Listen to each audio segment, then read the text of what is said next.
Yeah, thank you so much for the final panel. This was a really, really great discussion, and now Hamish and I have the ungrateful and difficult job of wrapping such a diverse and incredibly inspiring conference up.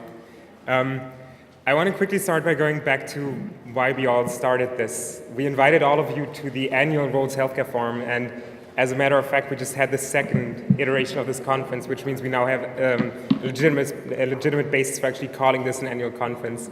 And I think it's been a really great experience. The main motivation for the first iteration of the conference was facilitating mentorship between very young people and then more senior people within healthcare.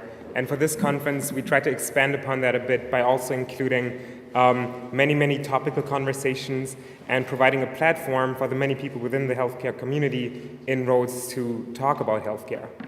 And we have a tremendous team of students here who worked a lot on making this happen. And I want to give a shout out to one of us, Freya, who unfortunately couldn't be here right now, who put a ton of effort into particularly making the Global Health panel happen.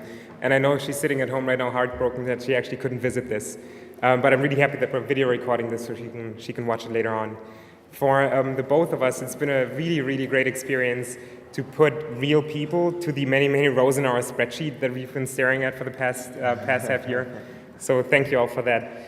And I think we accomplished a lot by getting 120 people here for this year's conference, including over 30 speakers, 20 alumni who flew in from all over the world, and many students and other delegates who participated in this conference.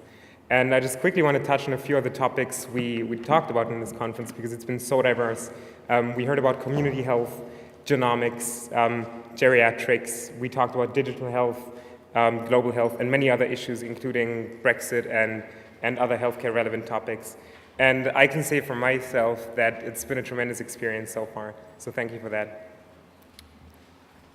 So a large part of the purpose of this conference is sort of mobilising the enormous collective good that we can have as a Rhodes community, and we hope the Rhodes Healthcare Forum can sort of be an annual catalyst for tapping into this. And so in that spirit, we encourage people to exchange details, discuss topics on the Rhodes Scholars Network, and sort of collaborate moving forward. We will be sending a survey out afterwards where we can get feedback so we know what to do better next year, including suggestions for topics and speakers as well. And also just a shout out to those Rhodes Scholars who are going to be here next year. We'll soon be collecting a committee to organise next year's one. I think on behalf of our organising committee, there are a few people that we'd really like to thank and to help us move this forward, including the Porters of Rhodes House, Oxford Fine Dining, the graphic facilitator, the ideation facilitator, Stefania, the videographers, the photographers, the Porters of Rhodes House, the staff of Rhodes House, including Rodolfo Lara Torres. And in particular, I think all of us in the committee really heartfeltly want to thank Emily Christo and Deborah Ray, who've put a huge amount of effort in, and could I please invite them forward to just have a little bit.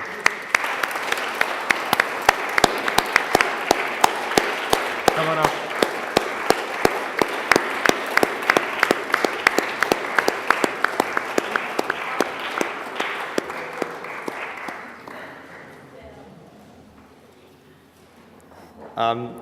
And so on that note, I'd like to invite forward Charles Conn, the Warden of Rhodes House, to give the closing remarks for the conference. So thank you.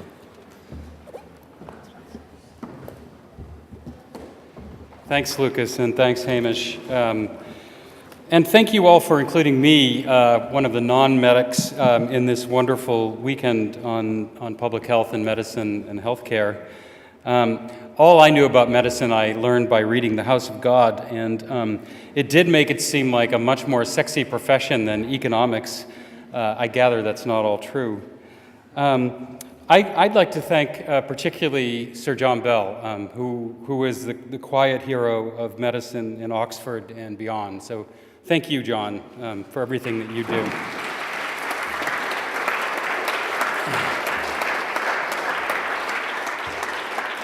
We really wouldn't be here without John, and it's terrific the leadership that he's exhibited in quietly helping us get started.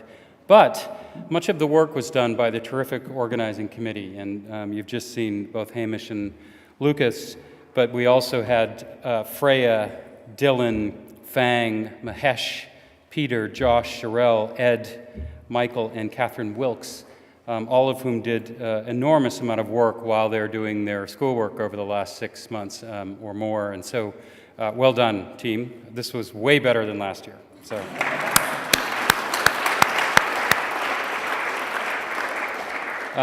We've already thanked the staff and the porters, but I would also like to thank Dame Carol Robinson and Truro Makadzange, who are Rhodes trustees, who were also able to make their time for here. So thank you to those two.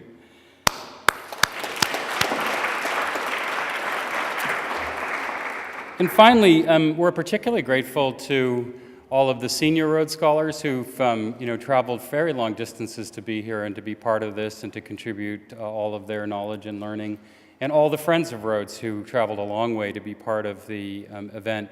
And the quality of the conversations, including the wonderful last panel, really are exactly at the heart of what we're hoping comes out of these type of things.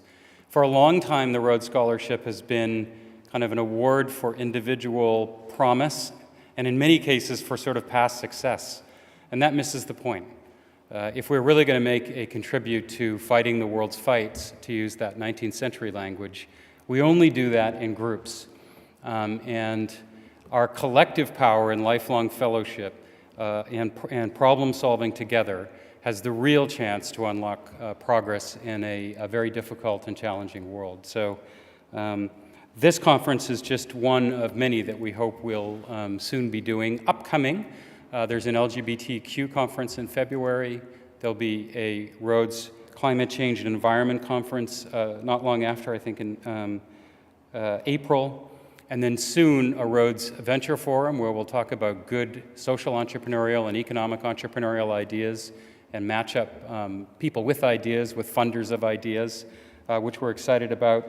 And we hope soon after that, conferences around public service and around equity and human rights. So mark your calendars for all of that. But perhaps most importantly, please mark your calendars for next year for this conference, because I think it is well and truly established now as an annual conference. So 11th and 12th next year in November. See you here.